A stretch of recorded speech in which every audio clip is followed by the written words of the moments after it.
அன்பு உள்ளங்களுக்கு அன்பு வணக்கங்கள். உங்கள் ஸ்மார்ட் குமரி குக்கிங்கில் இன்னைக்கு மீன் தலை குழம்பு. வாங்க எப்படி பண்ணுறதுன்னு பார்க்கலாம்.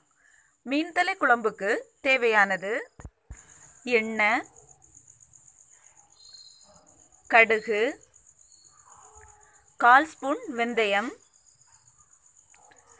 2 காஞ்ச வத்தல், கொஞ்சமாக கறிவேப்பிலை, ஒரு 4 இல்லைன்னா 5 பச்சை மிளகாய் இதே மாதிரி கீறி எடுத்துக்கோங்க. இஞ்சி ஒரு விரல் நீளத்துக்கு இஞ்சி எடுத்துட்டு அதோட தோலை நீக்கிட்டு நீள நீளமாக கட் பண்ணி எடுத்துக்கலாம். பூண்டு ஒரு மீடியம் சைஸ் பூண்டை முழு பூண்டு எடுத்துக்கோங்க. அதை தோல் எடுத்துட்டு அதையும் சின்ன சின்னதாக கட் பண்ணி எடுத்துக்கலாம். 2 தக்காளியில் மேலே உள்ள கண்ணு பக்கத்தை எடுத்துட்டு அதை மிக்சியில் போட்டு நல்லா அடித்து நல்லா பேஸ்டாக்கி எடுத்துக்கலாம். 2 பெரிய வெங்காயத்தையும் நல்லா பொடி பொடியாக கட் பண்ணி எடுத்துக்கலாம். மீன் தலையை நல்லா துண்டு துண்டாக வெட்டிட்டு நல்லா கழுவி எடுத்து வச்சுக்கோங்க. உப்பு தேவைக்கு எடுத்துக்கலாம். 1/4 ஸ்பூன் மஞ்சள் பொடி, 1/2 ஸ்பூன் வத்தல் பொடி. காரம் அதிகமாக விரும்புனீங்கன்னா வத்தல் பொடி கொஞ்சம் அதிகமாக எடுத்துக்கோங்க. 1 ஸ்பூன் மல்லிப்பொடி, ஒரு பெரிய எலுமிச்சம்பழ சைஸுக்கு புளியை எடுத்து அதை நல்லா கரைச்சி வடித்து எடுத்து வச்சுக்கலாம். அவ்வளோதான், வாங்க நாம் மீன் தலை குழம்பு செய்ய ஆரம்பிச்சிடலாம். அடுப்பில் சட்டியை வச்சுட்டு எண்ணெயை சேர்த்துக்கலாம்.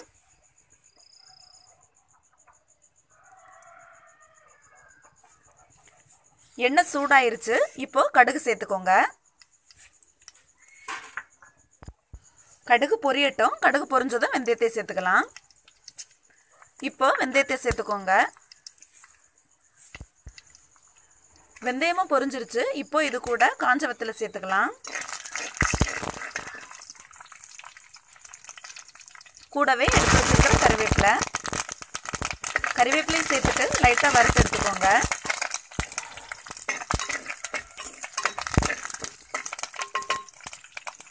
இதுக்கு கூட இப்போ நாம் கட் பண்ணி வச்சிருக்கிற பச்சை மிளகாவை சேர்த்துக்கலாம். பச்சை மிளகாவை சேர்த்துட்டு கொஞ்சம் நல்லா வதக்கி எடுத்துக்கோங்க. பச்சை மிளகாய் நல்லா வதங்கிருச்சு. இப்போ இது கூட நாம் கட் பண்ணி வச்சிருக்கிற இஞ்சியையும் பூண்டையும் சேர்த்துட்டு நல்லா வதக்கி எடுத்துக்கலாம். இஞ்சி இதே மாதிரி நீள நீளமாகவும் கட் பண்ணி எடுத்துக்கலாம். இல்லைன்னா ரவா உப்புமாவில் நாம் சேர்த்துருக்கிற மாதிரி நல்லா பொடி பொடியாக கட் பண்ணி எடுத்துக்கலாம். நல்லா இருக்கும். இஞ்சி பேஸ்ட் அடித்து போடுறத விட இப்படி போடும்போது அந்த குழம்பு கொஞ்சம் டேஸ்ட்டாக இருக்கும். அதனால இஞ்சியும் பூண்டையும் இதே மாதிரி கட் பண்ணி எடுத்துக்கோங்க. இஞ்சியும் பூண்டும் நல்லா வெந்து அதோட பச்சை வாசனையெல்லாம் போயிருச்சு. இப்போ இது கூட நாம் கட் பண்ணி வச்சிருக்கிற வெங்காயத்தை சேர்த்துக்கலாம். வெங்காயத்தை சேர்த்துட்டு நல்லா வதக்கி எடுத்துக்கோங்க. வெங்காயம் நல்லா சுருண்டு வர்ற அளவுக்கு வதக்கி எடுத்துக்கலாம்.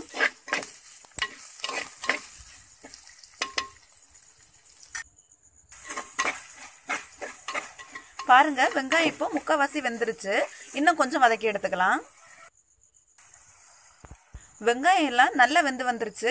இப்போ இது கூட மசாலா எல்லாம் சேர்த்துக்கலாம். நாம எடுத்து வச்சிருக்கிற மஞ்சள் பொடி, வத்தல் பொடி, மல்லிப்பொடி இது மூணுத்தையும் சேர்த்துட்டு நல்லா வதக்கி எடுத்துக்கலாம். மசாலா எல்லாம் நாம சேர்த்த வெங்காயத்தோட நல்லா வதங்கி வர்ற அளவுக்கு வதக்கி எடுத்துக்கோங்க.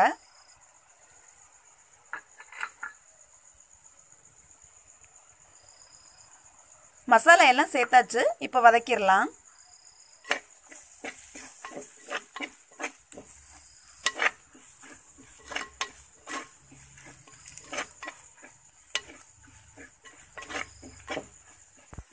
மசாலாவோட பச்சை வாசனை எல்லாம் போயிருச்சு.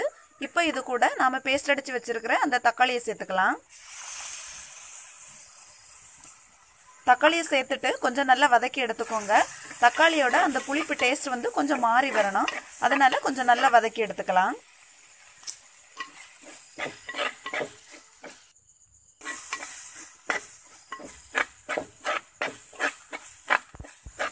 நல்லா வதக்கியாச்சு. இப்போ தக்காளியோட அந்த புளிப்பு டேஸ்ட் எல்லாம் போயிருக்கும். இது கூட என்னமா நாம புளி கரைசலை சேர்த்துக்கலாம்.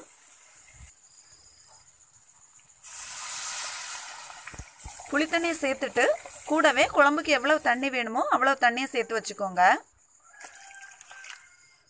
குழம்புக்கு தேவையான தண்ணியை சேர்த்தாச்சு. இப்போ இதை நல்லா ஒரு வாட்டி கலந்து விட்டுக்கலாம். கலந்து விட்டுட்டு இதை அப்படியே கொதிக்க விட்டுறலாம்.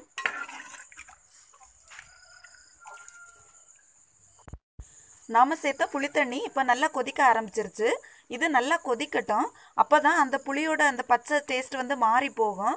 இது கொதிச்சு கொஞ்சம் லைட்டாக வத்துனதுமேவும் நாம் வந்து அந்த மீன் தலையெல்லாம் சேர்த்து மறுபடியும் வேக விட்டுறலாம். தண்ணி கொதிக்க ஆரம்பிச்சு ஒரு 5 நிமிஷம் ஆயிடுச்சு. லைட்டாக வத்தவும் செய்திருக்கு. இந்த டைம் நம்ம கழுவி வச்சுருக்கிற அந்த மீன் துண்டை எல்லாத்தையும் இதில் போட்டுக்கலாம். சேர்த்துட்டு ஒரு வாட்டி நல்லா கலந்து விட்டுக்கோங்க. கலந்து விட்டுட்டு அப்படியே அதை கொதிக்க விட்டுறலாம். மீன் வேகட்டும். மீனை சேர்த்துட்டு மறுபடியும் ஒரு 5 நிமிஷம் ஆயிடுச்சு. குழம்பு நல்லா கொதிச்சிட்ருக்கு. இதை வந்து ஒரு வாட்டி நல்லா கலந்து விட்டுக்கலாம். கலந்து விட்டுட்டு உப்பு சரியாக இருக்கா அப்படின்னு பார்க்கலாம்.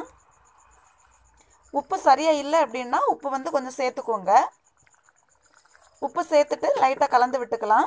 மீன் வந்து கிட்டத்தட்ட வெந்திருக்கும், முக்கால்வாசி வெந்து வந்திருக்கும். இதை வந்து இன்னொரு 5 நிமிஷம் அப்படியே ஸ்லோ ஃப்ளேமில் போட்டு விட்டுருங்க.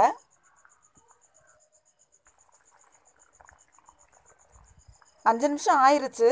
பாருங்கள், நாம் சேர்த்த எண்ணெய் எல்லாம் பிரிஞ்சு மேலே வந்துருச்சு. நம்மளுடைய மீன் குழம்பு ரெடி ஆயிடுச்சு.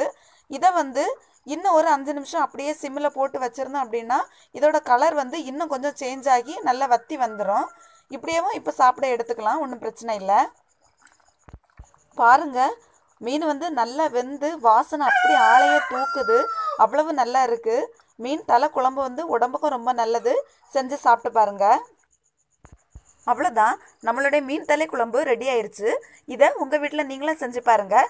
செஞ்சு பார்த்துட்டு ருசிச்சு சாப்பிடுங்க. சாப்பிட்டுட்டு மறக்காமல் எப்படி இருந்துச்சுன்னு கமெண்ட் பண்ணுங்கள். இந்த குழம்பு உங்களுக்கு பிடிச்சிருந்தா விரும்புங்க, பகிருங்க. விரைவில் அடுத்த உணவுடன் உங்கள் ஸ்மார்ட் குமரி குக்கிங். நன்றி, வணக்கம்.